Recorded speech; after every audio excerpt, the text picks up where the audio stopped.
नमस्कार दर्शक बंधु मु परशुराम दास आपण मानक पूर्व पक्ष को स्वागत करुच्ची। दर्शक बंधु राज्य राजनीति रे एबे एक नुआ चर्चा एक रहस्यमय परिस्थिति एवं गोटे बड़ प्रश्नवाची सृष्टि होइछि। राज्य राजनीति रे पाद देउ देउ समस्तक मुहरे गोटे कथा सुनिबाकू एबे मिलुछि, ताहा ହେଲା तामिल बहु सुजाता राउत कार्तिकेयन कौन एबे मने मने नवीन पट्टनायक हो गले कि बीजेडी महल रे एबे एहाकू नहीं कल्पना जल्पनार सुअ छुटुछि। जो महिला जनक दल पई एक संजीवनी आनिबे बोली आशा करा जाउथला, से आज निजे काहींकी नीरव द्रष्टा साजिछंती। आज पॉलिटिकल भागवत रे आमे विस्तृत भावे आलोचना करिवा केमिति सुजाता राउत कार्तिकेयन पदक्षेप एवं तांकर चुप रहिबा नीति राज्य राजनीति रे एक नुआ कहानी बयान करुछि। आपण माने देखुथांतु पूर्व पक्ष। मोर आपण मान को अनुरोध, आम चैनल को लाइक करंतु, सब्सक्राइब करंतु, आ बंधु मान सहित अधिक अधिक शेयर करंतु।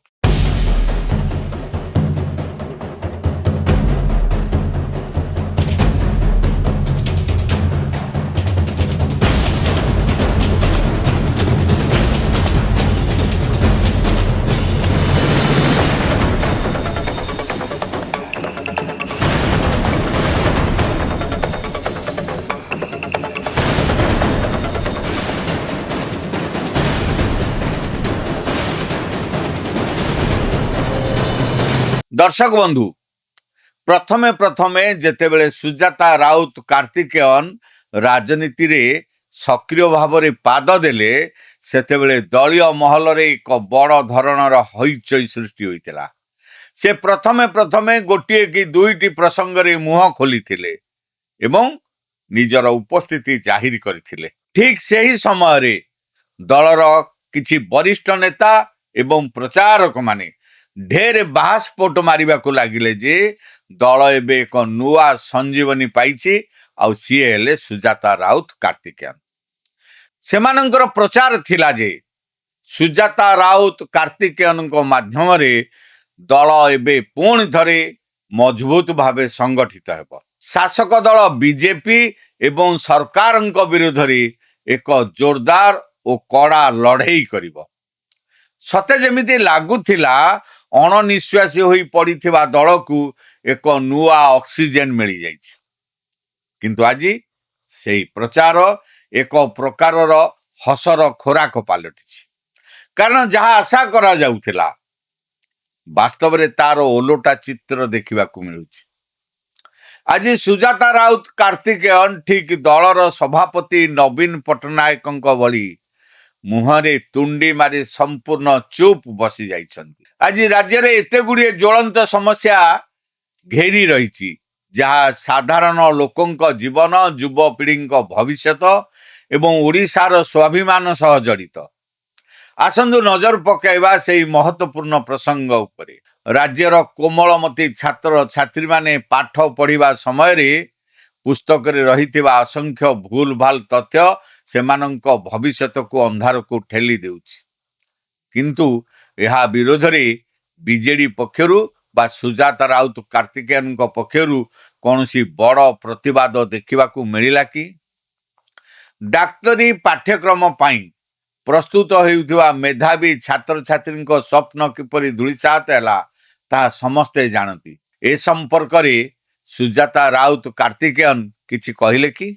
ओडिया जातिर प्राण केन्द्र महाप्रभु श्री जगन्नाथंकर विश्व प्रसिद्ध रथयात्रा रे जेउ भली भावे बारंबार श्रृंखलागत विभ्राट घटिला, ता समग्र विश्वर ओडिया को मर्माहत करिथिला।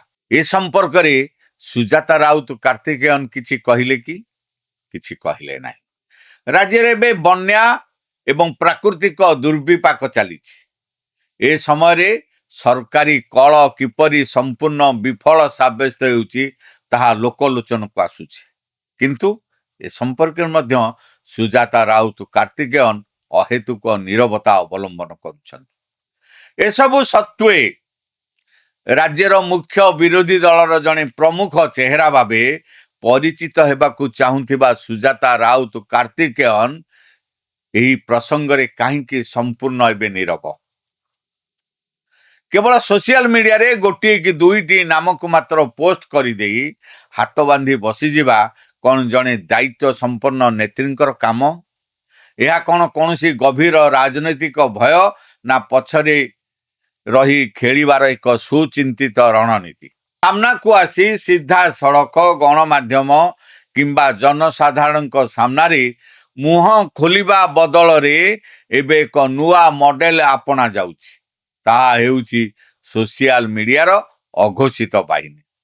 ସୋସିଆଲ ମିଡିଆରେ ସ୍ୱତନ୍ତ୍ର ଫ୍ୟାନ୍ କ୍ଲବ ପେଜ୍ ଏବଂ ଗ୍ରୁପ ଗୁଡ଼ିକ ସୃଷ୍ଟି କରାଯାଉଛି। ଏହି ପେଜ୍ ଗୁଡ଼ିକ ଜରିଆରେ ସରକାର ଏବଂ ଶାସକ ଦଳକୁ ଆକ୍ରମଣ କରାଯାଉଛି, କିନ୍ତୁ ତାହା ସାମ୍ନା ସାମ୍ନି ନୁହେଁ, ବରଂ ପରଦା ପଛରୁ। ନିଜର ନାଁ ସିଧାସଳଖ ସାମ୍ନାକୁ ନ ଆଣି ଅନ୍ୟମାନଙ୍କ ମାଧ୍ୟମରେ ନିଜର ପ୍ରଭାବ ଜାହିର କରିବାର ଏହି କୌଶଳ ଆଜି ରାଜନୈତିକ ପଣ୍ଡିତମାନଙ୍କୁ ଚିନ୍ତାରେ ପକାଇ ଦେଇଛି। ଲୋକମାନେ ଆଜି ଆଲୋଚନା କରୁଛନ୍ତି ଯେ ଏହା ହେଉଛି ସେହି ପୁରୁଣା ଅଫିସର କେନ୍ଦ୍ରିକ ଶୈଳୀର ଏକ ଆଧୁନିକ ଅବତାର। କିନ୍ତୁ ପ୍ରଶ୍ନ ଉଠୁଛି, କେବଳ ଫ୍ୟାନ୍ କ୍ଲବ ପେଜ୍ ଏବଂ ଟ୍ରୋଲ ବାହିନୀ ଭରସାରେ କ'ଣ କେବେ ରାଜନୀତିରେ ଜନସାଧାରଣଙ୍କ ହୃଦୟ ଜିତି ହେବ? ରାଜନୀତି ପାଇଁ ଜନତାଙ୍କ ଭିତରକୁ ଯିବାକୁ ପଡ଼େ, ରାସ୍ତାରେ ଲଢ଼ିବାକୁ ପଡ଼େ, କିନ୍ତୁ ଏଠାରେ ସେହି ସାହସର ଅଭାବ ସ୍ପଷ୍ଟ ଭାବରେ ବାରି ହୋଇପଡ଼ୁଛି। ଏହିସବୁ ନୀରବତା ଏବଂ ପଛରେ ରହି ଖେଳିବାର ପ୍ରକୃତ କାରଣ କ'ଣ? ଏହାର ଏକ ବହୁତ ବଡ଼ ଏବଂ ଗମ୍ଭୀର ପୃଷ୍ଠଭୂମି ରହିଛି, ଯାହାକୁ ଆଜି ଲୁଚେଇ ରଖିହେବ ନାହିଁ। କନ୍ଧମାଳର ଚର୍ଚ୍ଚିତ ସ୍ୱାମୀ ଲକ୍ଷ୍ମଣାନନ୍ଦ ସରସ୍ୱତୀଙ୍କ ହତ୍ୟା ମାମଲା। ଏହି ହତ୍ୟା ମାମଲାର ତଦନ୍ତ ରିପୋର୍ଟ ହଜିବା ଘଟଣା ଏବେ ରାଜ୍ୟରେ ଏକ ବିରାଟ ରାଜନୈତିକ ଭୂକମ୍ପ ସୃଷ୍ଟି କରିଛି। ସବୁଠାରୁ ବଡ଼ କଥା ହେଲା, ଏହି ମାମଲାରେ ତାମିଲନାଡୁ ନିବାସୀ ଭୈରବ କାର୍ତ୍ତିକେୟନଙ୍କୁ ଥାନାରେ ହାଜର ହେବା ପାଇଁ ଭୁବନେଶ୍ୱର ପୁଲିସ ପକ୍ଷରୁ ନୋଟିସ ଜାରି କରାଯାଇଛି। ଠିକ୍ ଏହି ନୋଟିସ ଜାରି ହେବା ପରଠାରୁ ସୁଜାତା ରାଉତ କାର୍ତ୍ତିକେୟନ ଆହୁରି ଅଧିକ ଭୂତଳକୁ ଚାଲି ଯାଇଛନ୍ତି ବା ସାମ୍ନାକୁ ଆସିବାକୁ ସମ୍ପୂର୍ଣ୍ଣ ଭୟ କରୁଛନ୍ତି। ସେ ନିଜେ ସାମ୍ନାକୁ ଆସି ଆଇନଗତ କିମ୍ବା ରାଜନୈତିକ ମୁକାବିଲା କରିବା ବଦଳରେ ଏବେ ନିଜର ସୋସିଆଲ ମିଡିଆ ଟ୍ରୋଲ ବାହିନୀ ଜରିଆରେ ସରକାରଙ୍କୁ ପରୋକ୍ଷରେ ସମାଲୋଚନା କରିବାରେ ଲାଗିଛନ୍ତି। ଏହା କ'ଣ କୌଣସି ବ୍ୟକ୍ତିଗତ ଅସୁରକ୍ଷାକୁ ଲୁଚାଇବାର ପ୍ରୟାସ ନୁହେଁ କି? କିନ୍ତୁ ଏହା ଭିତରେ ସୁଜାତା ରାଉତ କାର୍ତ୍ତିକେୟନ ଦୁଇଟି ବିବାଦୀୟ ପୋଷ୍ଟ ନିଜର ଇନଷ୍ଟାଗ୍ରାମ ଆକାଉଣ୍ଟରେ କରି ଚର୍ଚ୍ଚିତ ଅଛନ୍ତି। ପ୍ରଥମଟି ହେଲା, ଗଞ୍ଜାମ ବିଜେଡି ସଭାପତି ତଥା ପୂର୍ବତନ ବିଧାୟକ ବିକ୍ରମ ପଣ୍ଡା ଏବେ ହତ୍ୟା ଅଭିଯୋଗରେ ଗିରଫ ହୋଇଛନ୍ତି। ଏଭଳି ଜଣେ ଅଭିଯୁକ୍ତ ନେତାଙ୍କୁ ସମବେଦନା ଜଣାଇ ଦଳର ଅପରାଧ ପ୍ରୀତିକୁ ସୁଜାତା ରାଉତ କାର୍ତ୍ତିକେୟନ ଉଜାଗର କରିଛନ୍ତି ବୋଲି ଏବେ ଦଳୀୟ ମହଲରେ ଆଲୋଚନା ହେଉଛି।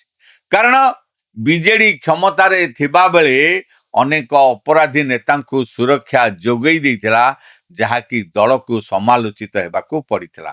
ଏପରିକି ଏହିସବୁ ଘଟଣାରେ ଦଳ ମଧ୍ୟ ଏବେ ମାଟି କାମୁଡ଼ି ପଡ଼ିଛି। ସେହିପରି ବିଜେଡିର ନିଲମ୍ବିତ ନେତ୍ରୀ ଶ୍ରୀମୟୀ ମିଶ୍ରଙ୍କର ଭିଡିଓକୁ ପୋଷ୍ଟ କରି ସେ ଦଳ ଭିତରେ ଚର୍ଚ୍ଚା ମଧ୍ୟ ସୃଷ୍ଟି କରିଥିଲେ। ସୁଜାତା ରାଉତ କାର୍ତ୍ତିକେୟନ ରାଜନୀତିରେ ପାଦ ଦେଲା କ୍ଷଣି ଦଳ ଭିତରେ ଯେଉଁ ବିରାଟ ବାସ୍ଫୋଟ ଏବଂ ପ୍ରଚାର କରାଯାଇଥିଲା, ଆଜି ସେହି ଉତ୍ସାହ କୁଆଡ଼େ ଗଲା?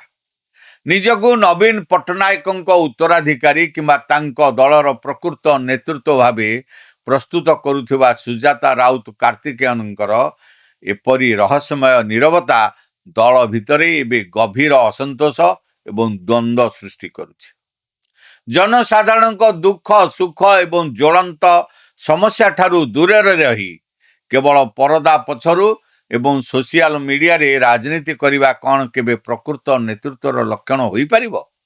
ଆଜି ଏହି ପ୍ରଶ୍ନ କେବଳ ଆମର ନୁହେଁ, ବରଂ ପ୍ରତ୍ୟେକ ସଚେତନ ଓଡ଼ିଆ ଏବଂ ସତ୍ୟନିଷ୍ଠ ବିଜେଡି କର୍ମୀଙ୍କ ମନରେ ପ୍ରଶ୍ନବାଚୀ ସୃଷ୍ଟି କରିଛି। ଆଗାମୀ ଦିନରେ ଏହି ରହସ୍ୟର ପରଦା କିପରି ଫାଙ୍କା ହେଉଛି ଏବଂ ସୁଜାତା ରାଉତ କାର୍ତ୍ତିକେୟନ କେବେ ଏହି ନୀରବତା ଭଙ୍ଗ କରି ସାମ୍ନାକୁ ଆସୁଛନ୍ତି ତାହା ଉପରେ ସମଗ୍ର ରାଜ୍ୟର ନଜର ରହିବ। ଆପଣମାନଙ୍କ ମତରେ ସୁଜାତା ରାଉତ କାର୍ତ୍ତିକେୟନଙ୍କ ଏହି ଚୁପ୍ ରହିବା ରଣନୀତି କେତେ ଦୂର ସଫଳ ହେବ ଆମକୁ କମେଣ୍ଟ ବକ୍ସରେ ନିଶ୍ଚୟ ଜଣାନ୍ତୁ। ଭିଡ଼ିଓଟି ଭଲ ଲାଗିଥିଲେ ଲାଇକ୍ କରନ୍ତୁ, ବନ୍ଧୁମାନଙ୍କ ସହିତ ଅଧିକରୁ ଅଧିକ ସେୟାର କରନ୍ତୁ ଏବଂ ଆମ ଚ୍ୟାନେଲ ପୂର୍ବ ପକ୍ଷକୁ ସବସ୍କ୍ରାଇବ୍ କରିବା ପାଇଁ ଭୁଲନ୍ତୁ ନାହିଁ। ଆଉ ଗୋଟିଏ କଥା, ଆପଣମାନଙ୍କ ମଧ୍ୟରୁ ଅନେକ ଆମ ଭିଡ଼ିଓ ଦେଖୁଛନ୍ତି ସତ, କିନ୍ତୁ ସବସ୍କ୍ରାଇବ୍ କରୁନାହାନ୍ତି। ତେଣୁ ଅନୁରୋଧ କରୁଛି ଆପଣମାନେ ଆମ ଚ୍ୟାନେଲ ପୂର୍ବ ପକ୍ଷକୁ ସବସ୍କ୍ରାଇବ୍ କରି ଆମ ପୁରା ଟିମ୍କୁ ଉତ୍ସାହିତ କରନ୍ତୁ। ଫେସବୁକରେ ମଧ୍ୟ ଆମ ସହ ଯୋଡ଼ି ହୁଅନ୍ତୁ। ଏଇଠି ଶେଷ କରୁଛି ଆଜିର ପଲିଟିକାଲ ଭାଗବତ। ପୁଣି ଦେଖାହବ ଆଗାମୀ ଅଧ୍ୟାୟରେ। ରହୁଛି, ନମସ୍କାର। ମନ କହୁଛି କିଛି ନୂଆ କରିବା ପାଇଁ, ହେଲେ ପାଖରେ ସମ୍ବଳ ନାହିଁ। ତେବେ ବ୍ୟସ୍ତ ହୁଅନ୍ତୁ ନାହିଁ, ମଧୁଲିକା ଏଣ୍ଟରପ୍ରାଇଜେସ୍ ଏବେ ବୁଝିବ ଆପଣଙ୍କ ମନ କଥା। କ୍ଷୁଦ୍ର ଶିଳ୍ପ ଠାରୁ ନେଇ ମଧ୍ୟମ ଶିଳ୍ପ ପାଇଁ ସୁଲଭ ମୂଲ୍ୟରେ ଯୋଗାଇ ଦେବ ସମସ୍ତ ପ୍ରକାର ମେସିନ ଓ ର ମ୍ୟାଟେରିଆଲ, ଯାହାକୁ ନେଇ ଆପଣ ସହଜରେ ଆରମ୍ଭ କରିପାରିବେ ନୂଆ ଏକ ବ୍ୟବସାୟ। ଅଧିକ ଜାଣିବା ପାଇଁ ଆଜି ହିଁ କଲ୍ କରନ୍ତୁ